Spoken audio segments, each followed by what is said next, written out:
So I have 3 or 4 videos that are 90% done. Just need to do like 1 or 2 little things to finish them off and maybe some editing or something. It's sitting on this frame for months and I want to play with it. Going through some of my frames and cleaning them, putting them up for sale. So what I'm going to do is I want to build this up to a weird beater, hipster messenger bike. Maybe with like a 10-speed back wheel that I have that's real beat and like a gold deep V fixed gear front wheel and like random beater parts and make something that's like, more than the sum of its parts and make something cool. This bike has a stuck cup. It's very tight and it is small. I got 36mm bottom bracket tools. I got 35mm bottom bracket tools. It is smaller than that. So all my tools to sit on it, I go flippy floppy, flippy floppy. They are loosey goosey. And all it's going to do is damage the tool, round off the cup. So I think I have a solution. It's probably not a perfect solution. It's probably the best solution. I hope it don't damage my tool. So a few videos back I showed you I got the Cobra toolkit. So it's like the full Master Mechanic Frame Builder toolkit made by Cobra for campy. And this is one of the tools in it. It's very cool. It's very cool. So it is a fixed cup removal tool. So it's going to be a little loose. Yep, it's a little loose. And can't really go all the way on the cup either. Should I put some spacers in there so I can dig into the bottom bracket shell? Maybe, probably. Whatever. We're doing it. Give it a try and see what happens. So it's loosey-goosey too. It's going to move around. We'll hope it doesn't move around too much. We'll hope it digs into this cup and destroys it. We'll hope it doesn't damage the frame. Threading the other side on. So we want it to hold this side down tight. Just going to cinch it up just a little bit with just a screwdriver or an Allen wrench or something. Now in theory, holding it tight against that, it'll only destroy the cup, not damage the frame, in theory.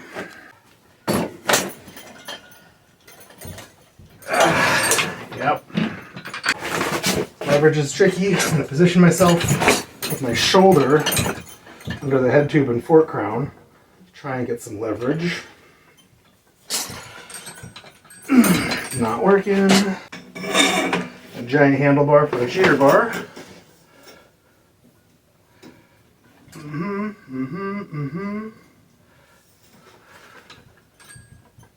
Oh, and there it went. So once you get a little leverage, I barely had any pressure on the fork at all. Just had a long leverage and just something to keep it from spinning in the stand. And boom, totally stuck, impossible cup that I was just damaging tools around the mount trying to hit with a hammer. Free. Cobra/Campy is not the only company that made this tool. Bar made one too. I've seen a bunch of those. So they're out there. They're available. A little harder to find. They're usually not that expensive because no one knows what they are.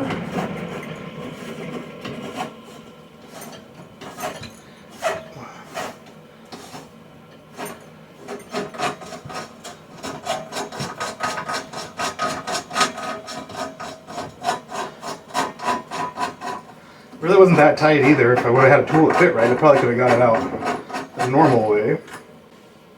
So you can see that cup, 2 little indents in a slot, the 2 wrench flats on the cup, just fits right in there. It's for 36mm for like campy stuff, so this weird undersized thing's just flapping. And then this tightens down into itself, or into the cup from the other side, to hold it in place. Easy peasy. Look at all that grease all over my nice clean tool. Right into the recycling. Always clean your tools. This is a weird, fun one. It's a Schwinn Super Sport, but from the 80s, and they made it have the cheaper, like Schwinn Sprint paint job. I don't know.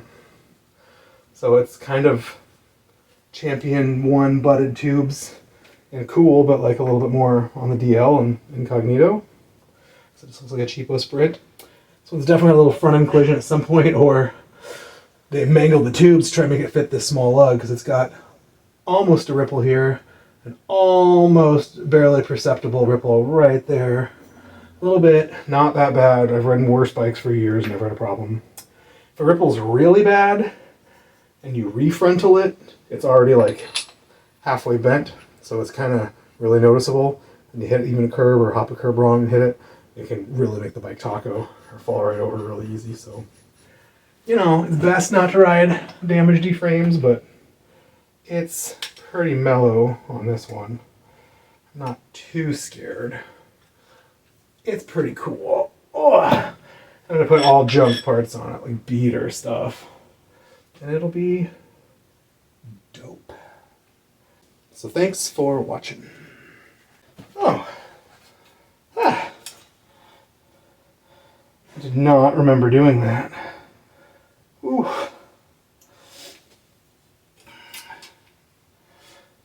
I was gonna pull the cup out of this frame too. This is a old RBT, which is Bridgestone's touring bike. Candy bosses and eyelets and all that. It had kind of a stripped, like a cross-threaded cup. And I guess I already pulled it out. The threads are a little bit mushy and mangled and ugly. So you can try and use that tool to pull them out too. They look really decent on the bottom. The tops look a little mangled. I'm going to run some bottom bracket taps into this frame so we can catch those threads and clean them up and get all that mushiness and push them back into the shape of threads. It's only the first few. So there's still a lot of good threads in there, especially for sealed cartridge bottom brackets. Have a ton of threads on them. So there's a very good chance we can make that look really, really clean and get a bottom bracket in and nice and tight and never have a problem. It's also a chance we'll just pull all those threads right out and this frame's toast.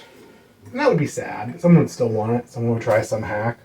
You can always tap stripped out stuff out to Italian. It's 36, it's a full size bigger.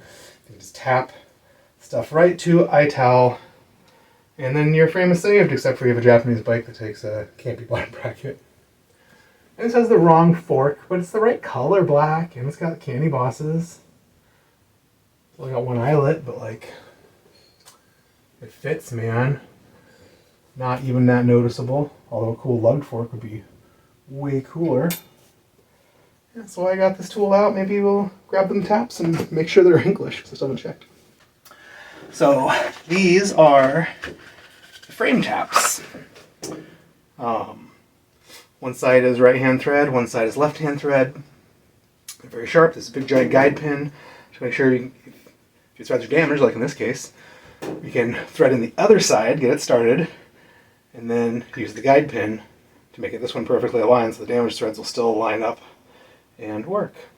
Now my old ones said what they were in one of these hollows. They're also all gray. These taps are all gold and some of them say silver, but they don't say what they are. And I want to know. I think English is like 137 by 24 or something like that. So let's see if we can figure that out. I don't think I ever took my old taps apart. Always meant to get them sharpened, but never did. And I sort of just was so good at using them, I used them every day as a frame builder. And I mean it, every day. The taps are steel and threaded. And they have these teeth, which are like the threads on the fix cup that goes in. They're these big grooves, because what you're actually going to do is cut and clean the metal, cut it a little sharper, and so they'll take some metal out of that bottom bracket and push it into those grooves. You don't want to get into the threads and get all mangled up. Alright, let's pull this dude off. You have to be really careful with taps because they are, oh, it does say 1 inch. It does say 370 by 24 BSC right on it. Okay, so that is, BSC is basically English standard. Tight, tight, tight, tight, tight. English, everything's cool. What I'm saying is you have to be really careful with taps because they are extra hardened steel for cutting steel. And And the harder the steel is, the more brittle it is. So it's very hard, very sharp, will cut your steel. But if you drop that on a cement floor, you're going to shatter that tap, and it's going to be like $500 to replace. And they're no joke expensive for big, odd bicycle thready taps. So don't do it, man. My old one's also said left and right. This one is clearly, looking at the threads, it is clearly going left. So this looks more like lefty-tighty, so this is probably the drive side. It's reverse thread. If you look at this one, the threads are clearly going slightly up. So it's turning righty-tighty, lefty-loosey, so this is the non-drive side. So our drive side is the mangled one, so we're going to go ahead and just barely set this in, set the non-drive in. See if we can get the non-drive turning and moving. It is turning and moving, but it's nowhere near starting.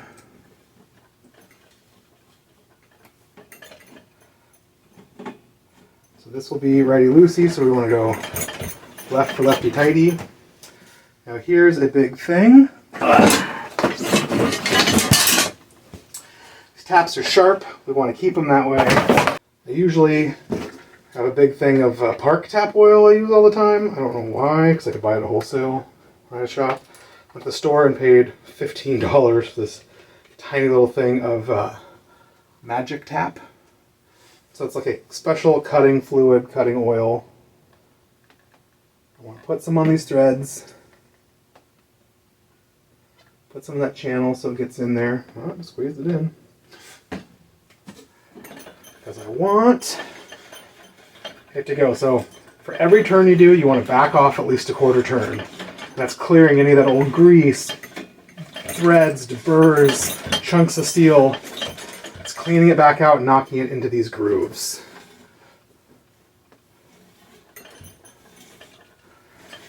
I'm going to keep going this side. It's going really smooth and easy. So we know it's in the right threads. We know not damaging anything. If it was all hard and weird, I think we were crooked. I think there's a problem. So we're running them in. Nice and smooth. Clearing that channel. This is kind of a long, slow, tedious process. I'm gonna get this guy in pretty much all the way because these taps are tapered. So those first threads are really shallow. They're not really doing that much cutting. They really help you line it up. As we go, we get tighter and tighter and tighter. Oh, I'm probably hitting this. Jesus. Why not just destroy my brand new nice taps? We don't want anything in there. Don't want this screw in the way. Ridiculous.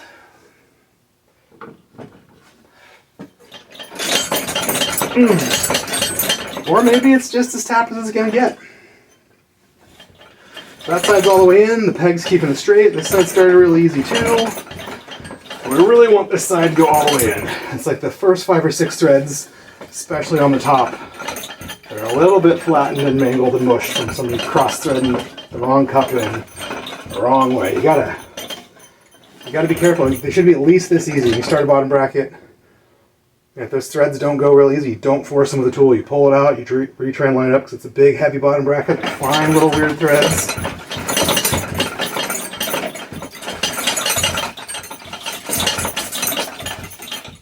Cutting, cutting, clearing, cutting. And I want this side to go all the way in, so I might back this side out a bunch if I need to.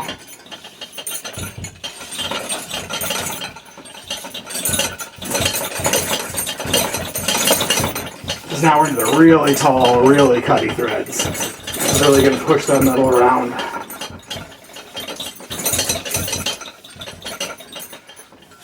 Oh yeah. It's weird this side wouldn't go all the way in, this one sure does.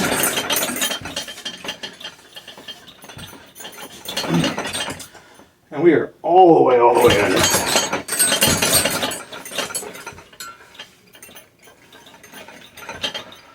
You can put more rapid tap on, but I poured a ton of it in the groove and all over the thread so you can still see it everywhere. We're not running out of it at all. You can see some paint, maybe some metal burrs on these threads as it comes out. That really did just stop right there, alright.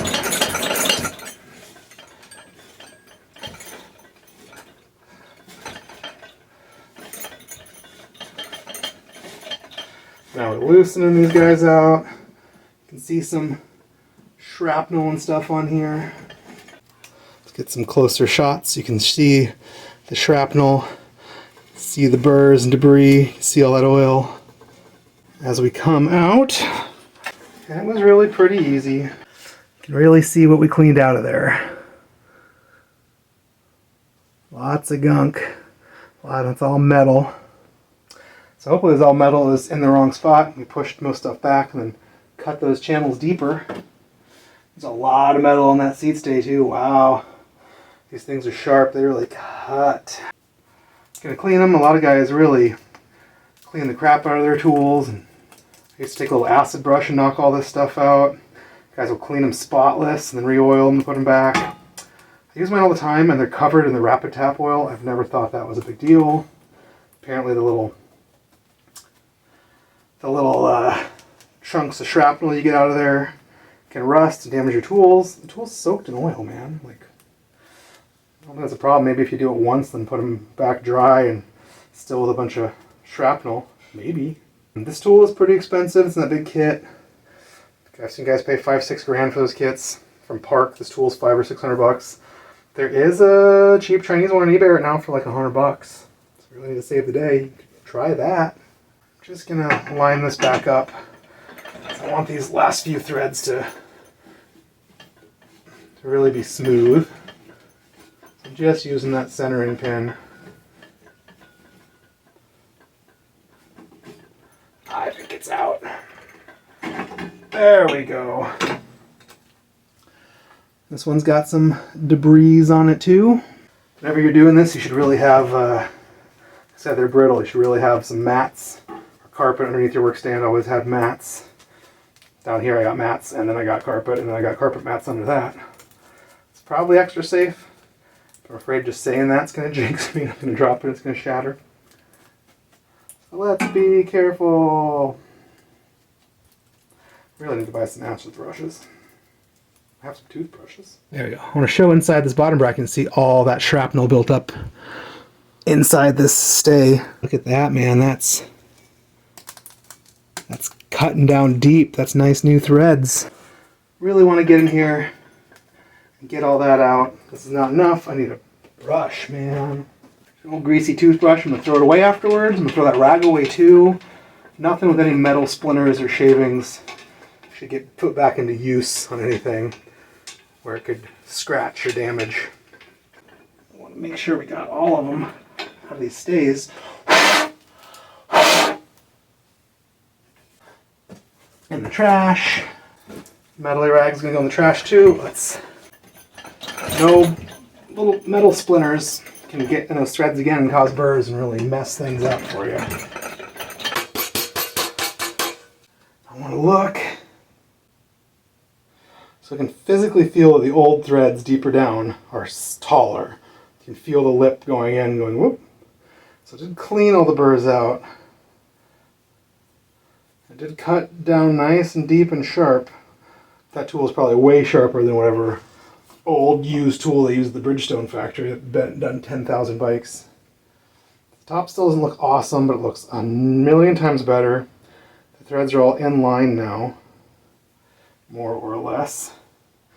The bottom looks pretty good. The front looks pretty good.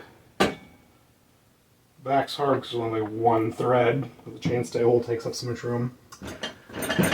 So just as a double check, let's try and thread a bottom bracket in here. Alright, here's generic used Shimano bottom bracket. I have no reason to believe anything good or bad about it.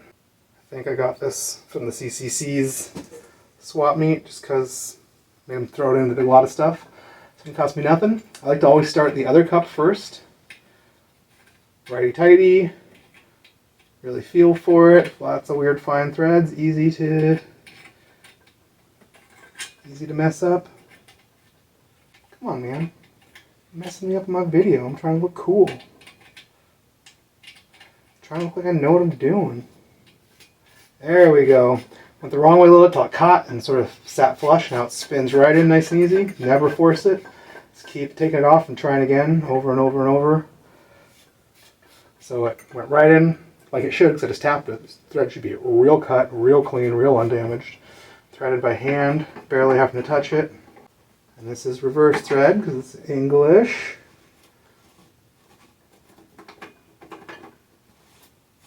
It's going in crazy easy. Oh yeah, all the way in. The threads are lined right up. I couldn't really feel any problems. Look at that. In. I want a bottom bracket tool. Alright, this guy takes a big boy, 1/2-inch drive. Most tools take the little 3/8 normal one. So I'm not forcing it, but I'm just going to see if it can snug down. And this is a big one, so we can really see if it snugs down. Snuggies. Snuggies.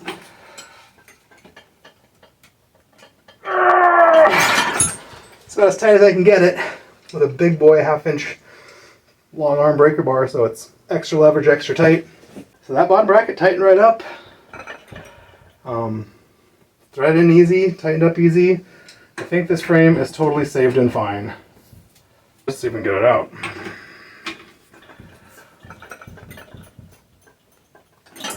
In an ideal world, the threads would never be damaged, but in the real world they are. And this made them like 80% as good as new.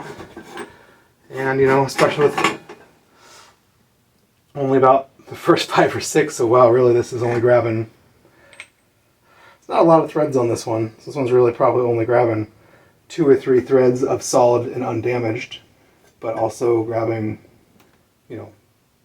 on the bottom you can't feel a lip at all. It's great, it's just the top. So about 80% of the damaged threads are still totally perfect in catching. I think it's fine.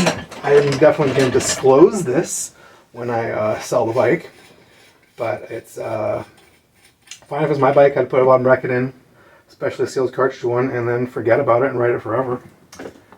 So no big deal. Just like that, easy peasy. $100 off eBay. You can save a bike you cross-thread. I definitely cross-threaded a bottom bracket when I didn't know what I was doing. Put one in actually backwards. Like wrong side, because I wasn't sure. And I remembered it wrong. I was like, I'm fighting this, and just forced it. And then realized it, and then flipped it around and forced it in the right way with 2 steel cups. And it recushed and mushed those horrible threads. And I pulled it out, and it looked fine. I put a cartridge in, and I rode that bike as a fixed gear hard. It's my only bike for 5-6 years. I ride across town every day, rode to the coast and back. Like, bikes are pretty tough. I know it seems ridiculous. They're fine threads, and they sure to mush around. The guys will tell you, oh, tapping stuff out to English is what, like tapping French out to English, oh, because the threads run the wrong way and all that. Threads just cut and mush and push, and I've never had a problem doing it. I've done it many times. So save some old French bikes with some mangled threads, but tap them to English. You can tap Swiss bikes out to English really easy, because at least they go the right direction. They're barely different. I do have that Swiss bike. Oh, I saw out. Should I tap that? Should I solve all my problems? No, because I have the crappy old Swiss bottom bracket. If I use the stock cranks and all that, I wouldn't want that stock bottom bracket. So I can do it anytime. So I'll wait. But yeah, a $100 tool on eBay might just save your life and save a bunch of frames. And like I said, anything that's too destroyed in a frame you love. But really, you can tap anything out to Italian. Find an old guy in your town or around, some old bike mechanic who's been retired for 20 years. He'll have one of these Cobra kits with Italian. There's a guy here, old man Dave Kutch. He's got Italian and French and English, the old campy sets. And Italian is really more than a millimeter bigger, so you can just tap anything to Italian and save it.